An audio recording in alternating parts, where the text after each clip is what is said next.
Bonsoir, bienvenue, merci d'être sur TNTV. Je suis ravie de vous retrouver en ce jeudi 26 mars. Voyez le sommaire. Le coup de filet est important et il fait réagir. Au Raromat Ey, 10 personnes ont été arrêtées dans une affaire de trafic d'aïs et de cannabis. Parmi elles, un policier municipal de Reyatea. Un élément qui renforce le choc et les interrogations chez la population. Une population inquiète pour la jeunesse, vous l'entendrez. Retour ce soir sur la démission de Tematei Le Gaïk du Tavini Huir Atira. C'était au lendemain des municipales, un coup de tonnerre sur la scène politique alors que les divisions au sein du parti se multiplient.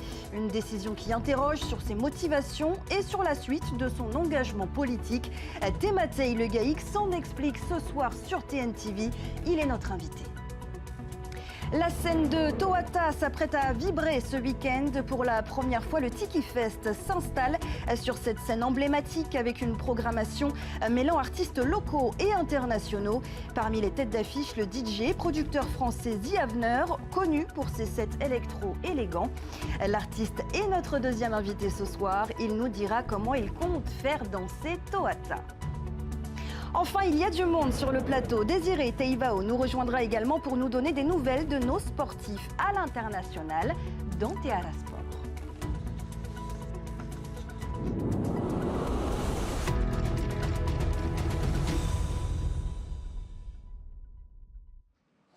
C'est une affaire qui secoue les Raromat Ey à Reyatea. La population exprime donc une vive inquiétude. Après le démantèlement d'un trafic de drogue, 10 personnes ont été interpellées le 16 mars dernier, dont un policier municipal de Lille. Une révélation qui choque alors que la jeunesse, elle, est directement exposée à ces drogues dures. Jessica Doucet. À Reyatea, l'affaire est sur toutes les lèvres. Il y a quelques jours, un réseau de trafic d'aïs a été démantelé par les forces de l'ordre. Une opération d'envergure qui met en lumière l'ampleur de la circulation de cette drogue dure sur l'île. Un coup de filet qui ne rassure pas pour autant la population. Parents et habitants s'inquiètent des conséquences, notamment chez les plus jeunes. C'est inquiétant, quoi, hein, vu comment ça se propage. Moi, j'ai des parents qui m'appellent pour me dire que leurs enfants sont dedans. Mais après, moi, j'ai une suite à donner au sein de la fédération. Je pense qu'en premier lieu, c'est nous, les parents, d'abord, qui devons intervenir sur ça. Ça fait très peur dans le sens, c'est que tout de même, nos enfants sont présents, voient ce qui se passe. Donc il fait que si les autorités sont même là-dedans, quel exemple en fait on donne à nos enfants qu'on demande d'être exemplaires, on va dire. Dans la commune de Taputapuatia, où un agent de police serait impliqué, le maire ne souhaite pas s'exprimer avant le jugement. Il affirme néanmoins que la municipalité est pleinement mobilisée pour lutter contre ce fléau. Un sujet qui s'est d'ailleurs imposé dans le débat politique local. Lors de la dernière investiture, les élus de l'opposition ont pointé une priorité: renforcer la lutte contre les drogues au sein de la commune. Surtout que ça atteint des gens qu'on connaît bien, qu'on apprécie malgré tout, se trouvent dans une situation terrible quoi, pour la famille, avec les amis, enfin, le public en général, quoi. La commune est quand même une entité de la République et on est proche des citoyens. Et en fait, il faut absolument qu'on montre l'exemple. Alors évidemment, si la gangrène s'est installée dans la maison, il faut plus vite l'extraire quoi, avant qu'il y ait contagion à tout le système. Donc pour moi, c'est une des urgences qu'on va mettre en place avec Tavana, évidemment. Aujourd'hui, entre inquiétude et attente, les habitants suivent de près l'évolution de cette affaire. Le procès est attendu le 27 mai prochain. Une échéance importante pour tenter de faire toute la lumière sur ce réseau. En politique maintenant, à la veille de l'investiture de maire de Hitiautera, mais aussi des maires délégués, le siège de Tavana de la commune associée de Tiarei attire les convoitises. En effet, Dauphin Domingo et Émile Paufey sont tous les deux candidats pour l'occuper. Arrivés en tête dans la commune au second tour des municipales après une fusion de listes, les deux hommes se considèrent tous les deux légitimes. C'est finalement la liste du maire Henri Flore qui aura le dernier mot. Laure Philibert, Heirouatouahou. C'est un peu le troisième tour de ces municipales qui, de Dauphin Domingo ou Émile Paufey, prendra les rênes de la mairie de Tiarei, commune associée de Hitiaotera. Les candidats, tous deux membres d'une liste issue d'une fusion entre les deux tours, revendiquent le siège. Car si c'est bien la liste de Henri Flore qui remporte l'élection à l'échelle de Hitiaotera, à Tiarei, c'est celle portée par Dauphin Domingo qui a récolté le plus de voix, 1124 contre 443. Le siège de maire délégué revient donc à un membre de la liste de ce dernier. Est-ce que vraiment il y a eu un accord entre les deux, enfin entre les trois têtes? Parce qu'il y a Madame Papin, il y a Émile, il y a aussi Tabana Dauphin. Ben, s'ils se sont mis d'accord, donc ça veut dire que les deux, Émile et Papin, ils se sont mis d'accord pour soutenir Tabana Dauphin. Et là, ben, quand on a su cette nouvelle hier après-midi, je me suis dit ben, c'est tout à fait normal que Émile aussi, il va aussi proposer sa candidature, il va se présenter aussi demain. Hein. Au premier tour, avant la fusion, la liste menée par Dauphin Domingo était arrivée deuxième sur l'ensemble de la commune, mais première à Tiarei avec 628 voix contre un peu plus de 300 pour celle d'Émile Paofei. Des résultats qui, pour Dauphin Domingo, légitiment sa candidature. C'est un traité, il faut respecter la voix du peuple. Je suis surpris parce que quand on a fait la fusion, ils avaient dit dans notre réunion, on va te soutenir, tout le monde va te soutenir. Pour moi, Tabana Dauphin, c'est aussi un ancien Tabana. Il est bien, hein, il est connu dans sa commune. Et donc il a eu au premier tour 600 et quelques voix. Et Émile, il a eu que 300 voix. Donc normalement, on doit respecter la décision des électeurs. Hein. Contacté, Émile Paofei n'a pas souhaité répondre à nos questions sur ses motivations ni sur ses intentions lors du conseil municipal d'investiture. Demain, dans le cadre de leurs fonctions, les maires délégués perçoivent une indemnité équivalente à celle des maires, soit près de 250 000 francs pour une commune de moins de 3 000 habitants, comme celle de Tiarei. Le conseil municipal de Hitiaotera compte 33 sièges, dont 27 pour la liste portée par Henri Flore, grâce à la prime majoritaire. Même si elle n'est pas arrivée en tête à Tiarei, c'est donc la majorité qui choisira entre les deux candidats. Et au lendemain des élections municipales, coup de tonnerre sur la scène politique, Tematai Legaïk annonçait sa démission du parti indépendantiste. Une décision qui est intervenue après sa deuxième place au municipal à Papeete. Le Tavini Wir Atira avait fait le choix de ne pas soutenir Tematai Legaïk au profit de Tauhiti Nena, arrivé 4e. Une démission qui n'est pas la première au sein du parti où les divisions se multiplient. Écoutez la réaction d'Odette Homay. Elle est aussi démissionnaire du parti indépendantiste. Elle réagit au micro de Veitiare Nauta. C'était prévisible, mais je pense que s'il ne l'a pas fait pendant la campagne et juste avant les élections, c'était justement pour se donner à 1000% pour sa campagne, pour les municipales, pour les communales. Je pense que c'est pour ça qu'il voulait mettre ça en réserve, pour ne pas perturber la campagne. Mais pour moi, c'était prévisible et c'est un choix que je soutiens aussi. Je pense que la finalité, ce serait de faire un groupe, oui, de faire un groupe. Mais maintenant, on n'en a pas discuté, on ne s'est pas concerté pour ça. Chacun a pris ses responsabilités en démissionnant chacun comme il le voulait. Bonsoir Tematai Legaïk. Yorana. On ne vous a pas encore entendu depuis votre démission du Tavini Wir Atira. Merci d'avoir choisi TNTV pour vous en expliquer ce soir. On vient d'entendre Odette Homay. Elle n'est pas surprise de votre décision, tout comme Moetai Broderson. Vous l'aviez en tête depuis un moment, cette décision. D'abord, je voudrais remercier TNTV de m'accueillir ce soir, remercier les familles de Papeete qui nous ont soutenus pendant ces élections municipales, les plus de 2500 personnes qui ont porté leur confiance sur notre liste Tutahi à Papeete. Remercier les femmes et les hommes qui m'ont accompagné durant cette élection municipale. Et donc on est 4 élus de Tutahi à Papeete à siéger dans le conseil municipal de Papeete afin de porter le programme de Tutahi à Papeete durant ces 7 prochaines années. Quand j'ai commencé à faire de la politique, je l'ai commencé au Tavini Wir Atira, puisque j'ai pris ma carte au Tavini Wir Atira le 17 août 2020. J'avais 19 ans. c'est mon premier parti politique.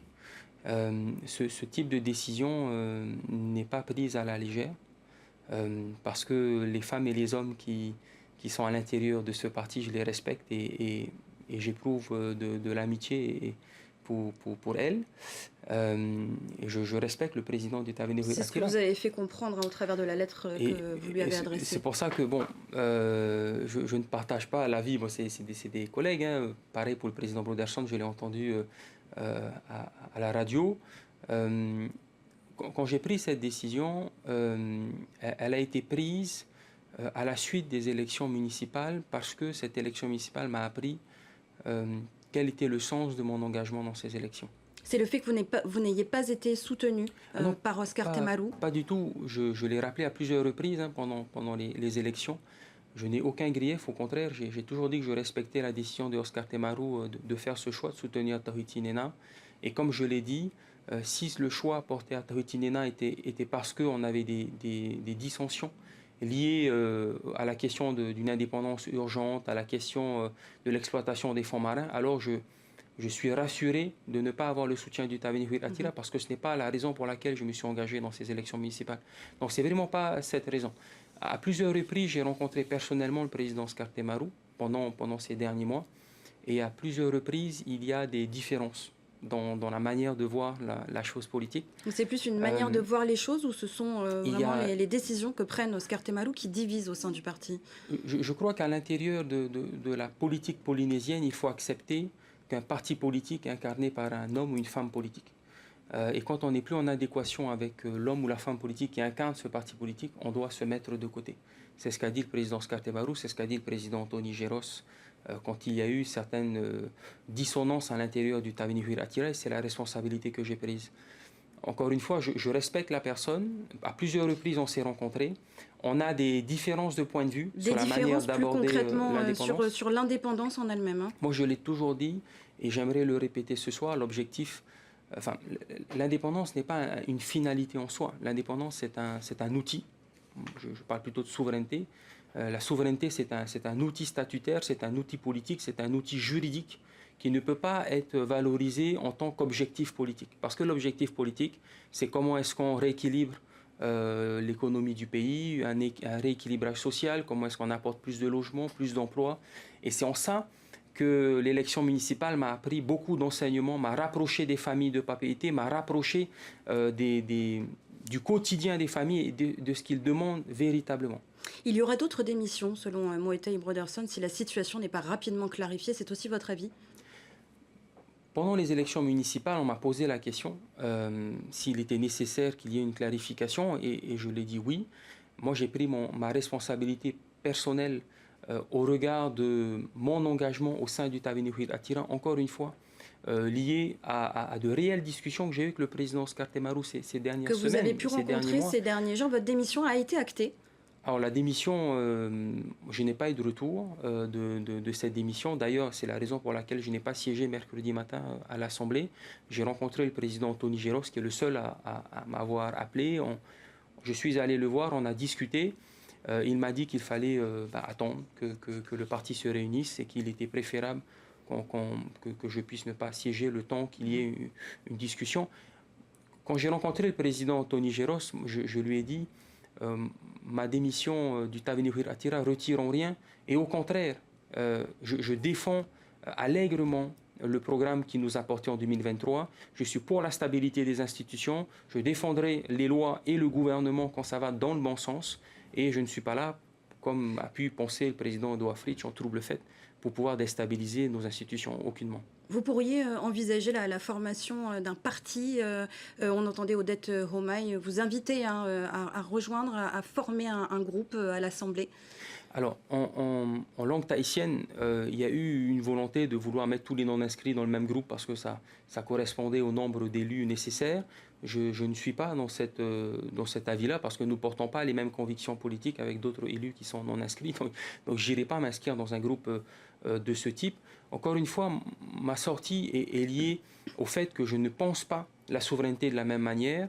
Je pense encore une fois qu'on est capable de dépasser ce clivage, on est capable de désacraliser l'objectif de l'indépendance. Donc si la situation s'apaise au sein du Tavenyuera Atira, vous pourriez y retourner? Ah non, c'est pas le cas, c'est pas ce que je viens de dire. Donc vous restez indépendantiste, mais vous siégerez seul? Je reste sur mes convictions, qui est que la souveraineté politique de notre pays, c'est une étape institutionnelle et légistique à atteindre, mais que dans le cadre de l'autonomie que nous avons aujourd'hui, nous devons développer l'économie de notre pays, développer le rééquilibrage social pour apporter les réelles réponses du quotidien des Polynésiens. Et continuer de siéger seul en tant que non-inscrit, c'est tout de même risqué pour les prochaines échéances politiques?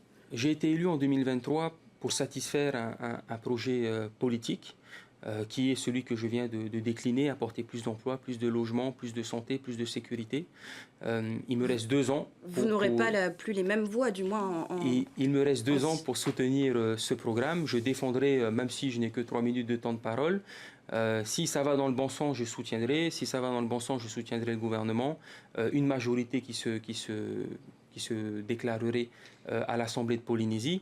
Mais encore une fois, je pense qu'on est capable, et c'est l'objectif. Honnêtement, c'est l'objectif que je souhaite avoir pour les 2 prochaines années, d'ouvrir une orientation politique différente que nous avons aujourd'hui entre le bloc autonomiste et indépendantiste. Je pense encore une fois que ce clivage, il est dépassé, qu'il faut qu'on fasse tous le deuil que le statut, ce n'est pas l'alpha et l'oméga de notre vie politique, qu'on doit le mettre de côté, et que les questions aujourd'hui, c'est comment est-ce qu'on apporte plus de logements. Le deuil de la vision d'Oscar Temaru, quelque part. Le deuil de tous les autonomistes et de tous les indépendantistes qui veulent diviser notre peuple sur une question qui est juste statutaire et juste légistique. Parce que ce pays, dans son histoire, on prendra le temps qu'il faut. Si c'est dans 10 ans, si c'est dans 20 ans, si c'est dans 50 ans, il deviendra souverain. Il deviendra souverain d'un point de vue politique, il deviendra souverain d'un point de vue économique. Mais encore une fois, on doit se mettre les moyens pour. Et aujourd'hui, ce n'est pas parce qu'on déclare vouloir l'indépendance de ce pays ou vouloir l'autonomie de ce pays qu'on deviendra véritablement autonome ou indépendant. Rapidement, Tematai Le Gaïk, vous pourriez ambitionner pour les sénatoriales et les territoriales Vous avez des ambitions?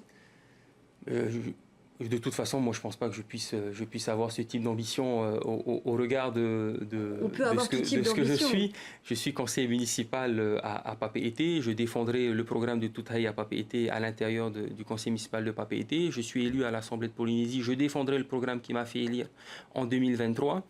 Mais dans un point de vue plus global, sans les ambitions politiques, à l'âge que j'ai envie de proposer une nouvelle orientation politique qui dépasse les clivages indépendantistes et autonomistes. Pas seul, avec des femmes et des hommes qui souhaitent m'accompagner, mais pas dans une logique de bloc. Très bien. Merci beaucoup, Tematai Le Gaïk, pour toutes ces précisions ce soir sur le plateau TNTV. Merci. Au volet éducation, maintenant, après Mahina, c'est au tour des élèves du collège Henri Hirault et du lycée professionnel de FAA de bénéficier de la cantine gratuite. La convention a été signée ce matin avec le pays, une aide précieuse pour les familles et un geste fort pour offrir à chaque élève une égalité des chances. Voyez ce reportage de Nicolas Pérez et Jeanne Tinoroua. Au total, c'est près de 1500 élèves répartis sur ces 2 établissements de FAA qui auront le droit de se restaurer gratuitement au sein de leur cantine. Un bol d'air pour certaines familles qui doivent débourser près de 10 000 francs chaque trimestre. Moi-même déjà qui suis mère d'un enfant au lycée et mamie aussi qui est ici. Et donc moi déjà je suis contente déjà d'avoir ce dispositif-là. Et je pense que les parents aussi seront très très heureux de ce dispositif. Mais pour cette gratuité sans condition de revenu, il faut néanmoins se manifester auprès de la direction de l'établissement et monter un dossier. Moi qui suis dans l'APE, je les soutiendrai, j'irai vers eux pour leur dire il faut monter ce dossier-là, non pas pour nous, mais c'est pour eux, pour les enfants. Autre bonne nouvelle, les bénéficiaires d'une bourse ne verront pas leur aide baisser. C'est le cadeau de Noël, surtout qu'ils vont avoir deux cadeaux de Noël, la gratuité et puis ce qu'ils avaient avant, on ne va pas les couper, ils auront toujours. Et ça va se rajouter la gratuité de la cantine. Donc c'est super. Pour la nouvelle ministre de l'Éducation, cette aide universelle vient réaffirmer l'importance d'égalité des chances. Là, on donne toutes les chances à tous les élèves sans distinction pour qu'ils puissent apprendre dans les meilleures conditions et dans les mêmes conditions. Et la restauration scolaire, elle est tout simplement l'acte fort qui va permettre à l'école d'accompagner ses élèves au mieux. Pour les premiers concernés, la cantine gratuite est une aide précieuse. C'est bien, ça aide les familles qui sont en difficulté. Ouais, on a ces galères parce que c'est cher payé. Reste à savoir si enfants et parents adhéreront à ce programme. À notre niveau, nous espérons bien sûr une augmentation de la fréquentation. Sachant qu'aujourd'hui, actuellement, tous les élèves qui sont inscrits demi-pensionnaires ne viennent pas forcément déjeuner le midi à la cantine pour diverses raisons. Peut-être que le menu ne leur convient pas toujours. C'est sûr que quand il y a du poulet frites, tous les élèves viennent. Et quand il y a d'autres plats, ça attire un peu moins. Pour financer ce projet, le pays aurait d'ores et déjà estimé un budget global d'1 milliard de francs pour 2026. Et plus joyeux maintenant, place à la musique. Le Tiki Fest revient avec une nouvelle édition sous une autre configuration. Le Festival international s'invite Place Toata cette année. Plusieurs artistes se produiront sur scène à partir de 17h. Des artistes locaux comme Teiho Tetofa ou encore les DJ de Teme Records.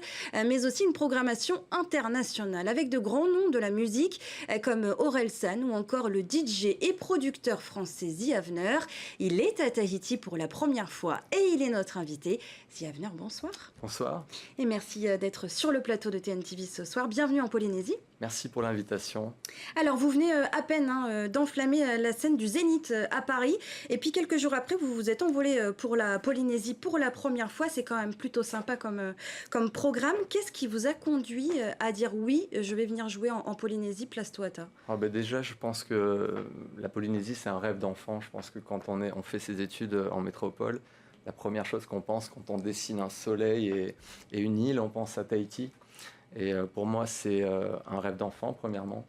Et puis, il y avait aussi cette volonté de vouloir partager ma musique avec le public polynésien qui m'est cher, parce que tout le monde me dit le public polynésien est un public extraordinaire. Vous aviez déjà entendu parler du Tiki Fest? Ah oui, bien évidemment. Oui. Je devais être programmé il y a quelques années, mais il y a eu la période Covid, donc les concerts étaient annulés, etc. En tout cas, là, je suis bien là et je suis très, très heureux d'être ici. Et vous avez pu visiter un petit peu nos îles, imagine? J'ai eu la chance de partir parce que je voyage avec ma maman. C'est son premier grand voyage, elle aussi. Et on a été visiter Moorea, qui est une île extraordinaire. Et là, on est revenu sur Tahiti aujourd'hui. On va avoir la chance de peut-être un peu visiter les alentours dès demain. Mais en tout cas, la puissance, l'accueil, la chaleur humaine est très étonnante. D'autant plus que voilà, on vit des périodes un peu sombres en métropole et ça fait du bien. De ressentir toutes ces vibrations. Et on imagine que le public polynésien a hâte de vous voir jouer vos meilleurs titres. On va d'ailleurs écouter l'extrait de l'un d'entre eux. It's everywhere I look, from Las Vegas to right here, under your dresser, right by your ear. It's creeping in sweetly, it's definitely here. There's nothing more deadly than a slow growing fear. Life was full and fruitful and you could take a real bite. Alors ce titre c'est Fade Out Lines, un succès mondial qui a propulsé votre carrière. On imagine que vous comptez jouer ce titre samedi soir Place Toata. Oui, bien évidemment, mais pas que. Je travaille sur un 3e album en ce moment, donc j'ai été beaucoup en studio ces dernières semaines, en même temps que la tournée. Donc il y a beaucoup de morceaux que j'ai envie d'essayer. Et donc ça va être un peu des surprises parce que c'est des morceaux que j'ai jamais joués encore. Et c'est vrai qu'après le Zénith de Paris, venir à Tahiti, pour moi, c'était important. Et puis, il y a une chose qui est assez cool, c'est que j'ai pu écouter pas mal de musique polynésienne ces derniers jours pour me familiariser avec la culture musicale locale. Et j'ai préparé quelques petites surprises pour le concert où j'ai retravaillé des anciens morceaux de la culture musicale. Donc ça promet du beau spectacle. J'espère. Derrière votre nom d'artiste, Ziavner, il y a Tristan Casara. Oui. Vous êtes originaire de Nice et vous vouliez, étant petit, il me semble, devenir astrophysicien. Comment est-ce qu'on passe d'astrophysicien à grand nom de l'électro? Avec un 8 en maths au bac, je pense que derrière les rêves sont rompus. Non, moi j'ai appris la musique classique très tôt. Et puis, vers l'âge de 15-16 ans, j'ai découvert la musique électronique, la musique assistée par ordinateur. Et pour moi, c'était une révélation. J'ai pris le virus très, très rapidement. Et j'ai commencé à me produire en tant que disque jockey dans les discothèques de ma région, tout en faisant de la musique à côté toute la semaine. Voilà, et jusqu'au jour où il y a eu un morceau qui m'a fait découvrir auprès du public. Et aujourd'hui, vous faites des tournées dans le monde entier, des influences que nous découvrirons donc sur scène samedi soir. Est-ce que vous avez rencontré déjà quelques artistes locaux depuis votre arrivée? Vous nous préparez des surprises, peut-être que ça sera des mix avec des artistes locaux? C'est possible. En tout cas, j'aimerais bien que les Polynésiens soient au rendez-vous parce que j'ai beaucoup travaillé sur ce concert.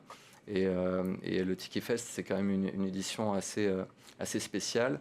Et je pense qu'il va y avoir quelques petites surprises pendant le concert, j'en dis pas plus. Et composer une musique ici en Polynésie avec toutes les influences que l'on a, les vibrations que vous ressentez. Vous savez, j'ai regardé l'océan pendant des heures et pendant des jours, et je me suis dit que certainement mon prochain album, je le composerai d'ici parce que l'énergie, la puissance, aussi bien dans les terres que sur le côté marin, nous en tant qu'artistes, on est très sensibles à ça, et il y a eu vraiment une connexion, je pense, qui s'est faite dès le premier jour à mon arrivée. Et je pense qu'il y a de grandes chances qu'un de ces quatre, pour un prochain disque, je viendrai m'installer quelques semaines ici pour travailler. Et on a hâte de vous accueillir à nouveau en Polynésie. Merci en attendant, beaucoup. Ce sera donc samedi soir que nous tout à pourrons vous écouter danser sur vos morceaux. Merci Ziavner d'avoir été notre invité ce soir. Merci. Après la musique, il est temps de prendre des nouvelles des performances de nos sportifs évoluant à l'étranger. C'est dans la rubrique Théâtre Sport.